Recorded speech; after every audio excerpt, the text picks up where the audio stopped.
अस्सलाम वालेकुम my YouTube family, कैसे हैं आप सब लोग। उम्मीद करती हूँ कि आप सब लोग खैर खैरियत से होंगे। मैं भी बिल्कुल ठीक हूँ। अल्लाह ताला आप सब लोगों को हिफ्ज़ व अमान में रखे, खुश व खुर्रम रखे, आबाद रखे, अपने अपने घरों में खुशहाल रखे। और मुझे पसंद करने वालों को और मेरे व्लॉग का इंतज़ार करने वालों का बहुत बहुत शुक्रिया। जो लोग मुझे सपोर्ट कर रहे हैं, जो लोग मेरे साथ चल रहे हैं, अल्लाह ताला उन लोगों को भी अपने हिफ्ज़ व अमान में रखे और अल्लाह ताला उन सब की परेशानियाँ दूर करे। अल्लाह ताला उन सबको अपने हिफ्ज़ व अमान में रखे। और आज जो है ना, वो मैं आपको बताने जा रही थी कि मैं आज व्लॉग शूट नहीं कर पाई क्योंकि आज सारा दिन मैं मसरूफ़ थी। मसरूफ़ कुछ इस तरह से थी कि सुबह को नाश्ता किया, उसके भी मैंने 2-3 क्लिप लिए थे। और उसके बाद जो है ना, वो मैं गई थी दोपहर में, मुझे फ़ोन आ गया था, मेरी दोस्त की अम्मी की डेथ हो गई थी। तो मैं उसकी तरफ चली गई और फिर वहाँ पे जो है ना, वो सारा दिन गुजर गया। यहीं पे साथ में ही पास में ही है, मतलब कि जानने वाली हैं, ठीक है। तो फिर उधर गुजर गया सारा दिन, फिर वहाँ पे मैं कुछ भी शूट नहीं कर पाई। तो मैंने सोचा कि मैं आप लोगों के साथ जो है ना, वो आज वैसे ही हेलो हाय कर देती हूँ और ताकि मेरी जो है ना, वो नुमाइंदगी हो जाए। मेरे व्लॉग जो है ना, वो लोग इंतज़ार करते हैं। अब जो लोग करते हैं, बाकियों को तो पता नहीं पसंद आता है कि नहीं आता, लेकिन जो लोग इंतज़ार करते हैं मैं उनको ज़्यादा इंतज़ार ना करवाऊँ और वो लोग मेरे व्लॉग का इंतज़ार करते हैं, उनसे कुछ बातें हो जाएं। और बाकी जो है वो कल इंशाल्लाह कोशिश करूँगी। साथ साथ पेपर्स की तैयारी भी चल रही है और व्लॉगिंग करने की कोशिश करती भी हूँ और इंशाल्लाह रूटीन में रहूँगी। बाकी जो है ना, वो आजकल आजकल तो नहीं, खैर रमज़ान से जो है ना, वो आप लोगों को जैसा कि पता है कि एक बच्ची का मुखबिया बच्ची जिसको कहा जाता है, मेडिकल कह रही हूँ, ये यूट्यूबर्स और ये जो सारे आजकल उसको मुखबिया बच्ची का नाम दे रहे हैं और उसका परमिशन नहीं है नाम लेने की। ज़हीर की अहलिया कह लेते हैं हम उसे। उसका केस जो है ना, वो हाइलाइट्स पे आजकल फिर दोबारा आया हुआ है। मैंने इसी टॉपिक पे आप लोगों से स्टार्टिंग में जब मैंने व्लॉगिंग स्टार्ट की थी, तो आप लोगों से मैंने कहा था कि मैं उस टॉपिक पे बात करूँगी। फिर उसके बाद मैंने सितारा का टॉपिक आ गया, तो उसके ऊपर काफ़ी दफ़ा मैंने व्लॉग बना लिया। लेकिन इन बच्चों के टॉपिक पे आजकल मैं फिर देख रही थी कि इनकी रिपोर्टिंग काफ़ी ज़्यादा हो रही है और समात हो रही है कोर्ट्स वगैरह में, और नई नई चीज़ें जो है ना, वो देखने को आ रही हैं। उसके ऊपर बात नहीं कर सकी मैं, क्या बात करूं उसके ऊपर। आप लोगों को सबको पता है कि जो ज़हीर की अहलिया है, वो खुद अपने होशो हवास में कितनी दफ़ा बयान दे चुकी है, बता चुकी है कि मैं खुद अपने शोहर के साथ आई हूँ, मैं अपने शोहर के साथ रहना चाहती हूँ, मैं अपने शोहर के साथ हूँ। मैं ये नहीं कहती कि जो माँ बाप हैं उनको तकलीफ़ नहीं है, जो इसने कदम उठाया है वो बहुत अच्छा है या उसे ऐसा करना चाहिए था, लेकिन मैं ये बस कहना चाहती हूँ कि ये जो रास्ता इख्तियार किया उसने बहुत गलत था। उसे ये रास्ता इख्तियार नहीं करना चाहिए था। लड़ती झगड़ती, माँ बाप को, पेरेंट्स को मनाती, या फिर जो भी था, ये काम ना करती। लेकिन अब जो कहते हैं ना कि होनी को कौन टाल सकता है, तो जब ये काम हो गया है, निकाह वो कर चुकी है बच्ची, निकाह को फासिद नहीं हम करार दे सकते। ये बहुत सारे उलमा ने भी फितवा दे दिया है कि जब तक लड़की ना चाहे या लड़का ना चाहे तो उनका निकाह कोई ख़त्म नहीं कर सकता। तो फिर यहाँ पे मैं उस बच्ची के जो पेरेंट्स हैं उनको क्या कहूँ, मैं अब कुछ नहीं समझ मुझे आती कि मैं उनका साथ दूँ, उनके साथ चलूँ। उनकी तकलीफ़ का अंदाज़ा है कि वो इस टाइम पे बहुत तकलीफ़ में होंगे, क्योंकि माँ जो एक ऐसी हस्ती होती है कि वो कहती है कि बस दुनिया की ताकत इधर की उधर हो जाए, लेकिन मुझे मेरी बच्ची मिल जाए। शायद वो दिल में ये सोचती होगी कि कभी भी जो है ना, वो मुझे मेरी बच्ची ना मिल सके। अगर इन्हीं लड़ाई झगड़ों में हम लोग रहे तो मेरी बच्ची को मुझसे छीन लिया गया तो मैं उसे कभी नहीं मिल पाऊँगी। और उसके बाप की जहाँ तक बात है, मुझे उसके बाप की जो है ना, थोड़ी सी मेंटालिटी पोजीशन कम लगती है, यानी कि वो बहुत सारे हक़ाइक़ से रोशनास ही नहीं होना चाहता। यानी कि वो जस्ट ये चाहता है कि इस बच्ची ने ये काम कर लिया और मैंने इसे वहाँ पे नहीं रहने देना। एक उसने अपनी अना का मसला बना लिया है, ज़िद का मसला बना लिया है, और इन्हीं हालात से जो है ना वो बच्ची गुजर रही है। वो बच्ची भी जो है ना वो बाप की बेटी है, वो भी ज़ारी उसी बाप की बेटी है, वो भी ज़िद्दी बनी हुई है। तो कुछ जहाँ तक देखा जाए कि अब वो जो है ना वो लड़की इस टाइम पे वो अपने शौहर का साथ दे रही है, तो वो हक पर है। हक पर इस तरह से कहा जा सकता है, ठीक है मैंने बार बार ये बात की है कि मैं ये इस चीज़ को प्रमोट नहीं कर रही कि ये जो फ़ैसला उसने किया या ज़हीर ने किया बहुत अच्छा किया, नहीं, मैं इस चीज़ को प्रमोट कर रही हूँ, ये इस चीज़ को कह रही हूँ कि अब जो हो चुका है उसे बदला नहीं जा सकता। अब आप खुद देखें कि उसके साथ क्या क्या नहीं किया जा रहा। वो खुद अपने मुंह से बताती है कि हमें सुरंगों में रहना पड़ा, हमें पहाड़ों में रहना पड़ा, हमने खुले मैदानों में रातें गुजारी। इससे ज़्यादा सज़ा मेरा ख्याल है कि उसके लिए माँ बाप की नाफरमानी करने की कोई नहीं हो सकती, कि ज़मीन भी तंग पड़ गई उसके लिए, कि उसे कहीं किसी छत के तले पनाह नहीं मिली। ये नहीं मैं कहती कि माँ बाप ने करवाया तो उसके साथ ऐसा हुआ, मैं ये भी कहती हूँ कि इन सब चीज़ों का वबाल इस सूरत में आपके ऊपर आता है जब आप इस तरह का कोई कदम उठाते हो ना, तो ज़मीन भी आपके ऊपर तंग पड़ जाती है, कि ज़मीन भी आपको छुपने के लिए जगह नहीं देती। माँ बाप की नाफरमानी एक बहुत बड़ा जुर्म है, तो जुर्म भी नहीं है, गुनाह है, कबीरा में आता है माँ बाप की नाफरमानी करना, और उस लड़की ने की और उसकी सज़ा वो आज तक भुगत रही है। चाहे वो अल्लाह की तरफ से उसे ये सब मिल रहा है या उसे पेरेंट्स की तरफ से जो भुगतना पड़ रहा है।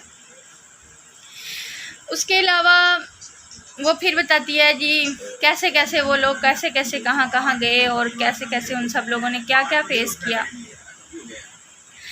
अभी जो है आजकल जो उसके साथ चल रहा है वो शेल्टर होम में है, ना वो अपने माँ बाप के साथ है, ना वो अपने शोहर के साथ है, ना वो उसके साथ रह सकती है। लेकिन सबसे ज़्यादा तकलीफ़ उसके लिए है, उसके लिए ये तकलीफ़ है कि वो अकेली है, ना वो कहीं किसी से अपने दिल का बोझ हल्का कर सकती है, ना वो किसी से कोई बात कह सकती है। कहीं ये ना हो कि बाप की ज़िद के आगे बाप जीत कर भी हार जाए, बाप बेटी को जीत कर भी हार जाए।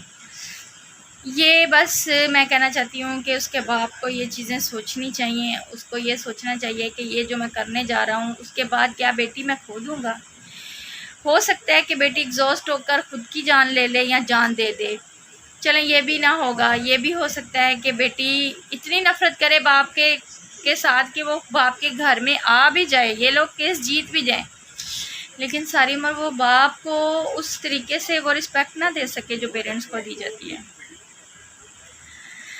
तो बस यही सब चल रहा है। तो सबसे बड़ी बात जो उसके आजकल MLO की बात चल रही है, मैंने अभी देख रही थी यूट्यूब पे, काफ़ी लोग क्रेज़ी हैं इस मामले में कि MLO करवा लेना चाहिए। आई डोंट नो कि MLO कैसे करते हैं, बस सुना है कि ये बहुत ख़तरनाक का टेस्ट है, यानी कि तकलीफ़ दे प्रोसेस है किसी लड़की के लिए। अल्लाह ताला सबको अपने हिफ्ज़-ओ-मान में रखे, अल्लाह ताला सबकी इज़्ज़त महफूज रखे, लेकिन बस कर दें। उस लड़की के साथ बहुत हो गया है, बस कर दें। जितनी उसने तकलीफ़ सहनी थी उसने सह ली है अपने हिस्से की।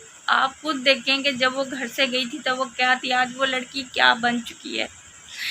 इतनी सी उसकी बाजुएं रह गई हैं, इतनी तरह उसका इतना सा मुंह रह गया है। वो किन तकलीफ़ों से गुज़रती है, क्या करती है क्या नहीं करती। लड़के के साथ भी बहुत कुछ हुआ है, ये नहीं कि उसके साथ सबसे ज़्यादा जो है ना वो फेस उस लड़की को करना पड़ रहा है। वो खुद अपने मुंह से जिस दिन उसने ये बात कही ना कि मुझे मेरा बाप मोबाइल गाड़ियों में भेजता है, मुझे उसके साथ मोबाइल गाड़ियों में जाना पड़ता है, पुलिस वालों के साथ जब मुझे बयान देने के लिए बुलवाया जाता है। मेरे बाप को क्या पता कि मैं किन तकलीफ़ों से गुज़र के वहाँ तक पहुँचती हूँ। मैं बहुत तकलीफ़ में आ गई थी इस चीज़ को देख के। ठीक है, पेरेंट्स होते हैं, उनको बहुत हक होता है कि वो अपनी जो है ना वो बच्चों के साथ जो करना चाहें वो कर सकते हैं। वो हमारे पेरेंट्स हैं, हमारे गार्डियन हैं। लेकिन पेरेंट्स को भी खुद कुछ सोच के चलना चाहिए कि हम ना चाहते हुए भी बच्ची के साथ कहीं ज्यादती तो नहीं कर रहे।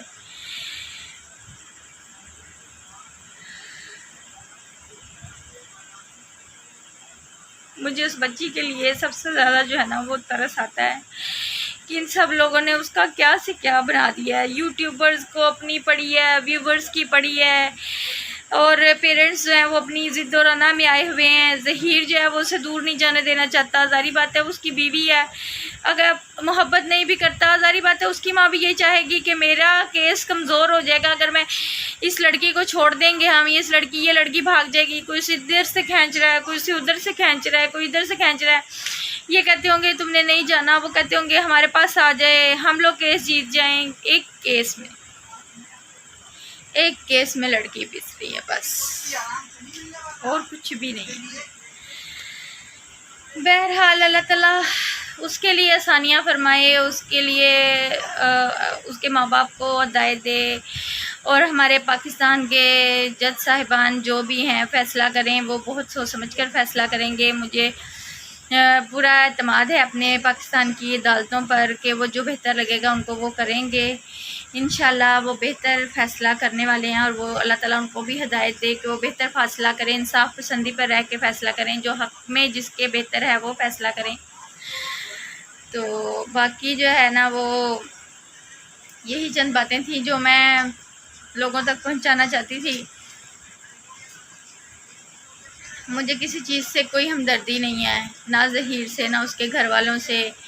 ठीक है उन लोगों ने भी किया जो किया, बहुत बुरा किया। बस मुझे इस टाइम पे जो हमदर्दी है ना उस लड़की के साथ है, उस बच्ची के साथ है। वो जो बच्ची चाहती है वो कर लो, उस बच्ची को इतना जलील ना करो, उस बच्ची के साथ इतना जुल्म ना किया जाए। पेरेंट्स हो के आप लोग उसके साथ इतना जुल्म ना करें, छोड़ दें उसे ऐसे हाल पे उसके। वो आप लोगों की ही है, कहाँ जाएगी। आज नहीं तो कल आप लोगों के साथ मिलेगी, उसे माफ़ कर दें, अपना दिल बड़ा करें, उसको माफ़ कर दें। देखना कितना सुकून में आ जाओगे आप लोग। आपकी बेटी आप लोगों को मिल जाएगी। इस तरह आप लोग हासिल करके भी उसे हासिल नहीं कर पाओगे।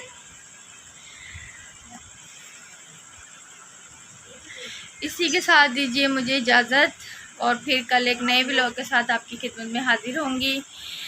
और मुझे दुआ में याद रखिएगा। वीडियो पसंद आए तो उसे शेयर कर दीजिएगा, लाइक कर दीजिएगा, चैनल को मेरे कर दीजिएगा सब्सक्राइब, और बेल आइकन के बटन को भी दबा दीजिएगा ताकि मेरी आने वाली हर नई वीडियो आप लोगों को मिल सके। और जो लोग मेरा साथ दे रहे हैं, जो लोग मुझे कमेंट बॉक्स में मुझे कहते हैं कि आपकी वीडियो नहीं आई, जो लोग मेरे साथ चले हैं उन लोगों का फिर से दिली शुक्रिया। और इसी के साथ मुझे दीजिए इजाज़त। अल्लाह हाफिज़। व्लॉग एंड करने के बाद मुझे याद आया कि मैंने तो स्पेशल जो है ना वो शुक्रिया अदा करना था 3 से 4 लोगों का, जो इस केस में बहुत ही जो है ना वो अहम किरदार अदा कर रहे हैं। अल्लाह ताला उनको अपने हिफ्ज़-ओ-मान में रखे, अल्लाह ताला उनको कामयाबियाँ दे। यहाँ पे दबंग वन एंड ओनली जो हैं वो जाफरी साहब, उनका शुक्रिया अदा करना चाहूँगी, और ज़ुनैरा महम का तो दिली शुक्रिया अदा करना चाहूँगी ना कि वो मेरी तरह इस केस को दिल से हैंडल कर रही हैं। और अल्लाह ताला उनको उनके मकसद में कामयाब करे। और उसके अलावा बिलाल भाई और बहुत अच्छी रिपोर्टिंग करते हैं माशाल्लाह। अल्लाह ताला उनको भी जो है ना वो अपने हिफ्ज़-ओ-मान में रखे, वो क्योंकि कोर्ट रूम से जाकर रिपोर्टिंग करते हैं और बहुत सारी क्रिटिसिज्म का सामना है उन्हें। और अल्लाह ताला उनको अपने हिफ्ज़-ओ-मान में रखे। और इंशाल्लाह उनके लिए यही कहना चाहूँगी कि कीप इट अप, और अल्लाह ताला उनको कामयाब करे, और अल्लाह ताला उन सब के लिए आसानियाँ फरमाए और उस बच्ची के लिए आसानियाँ फरमाए।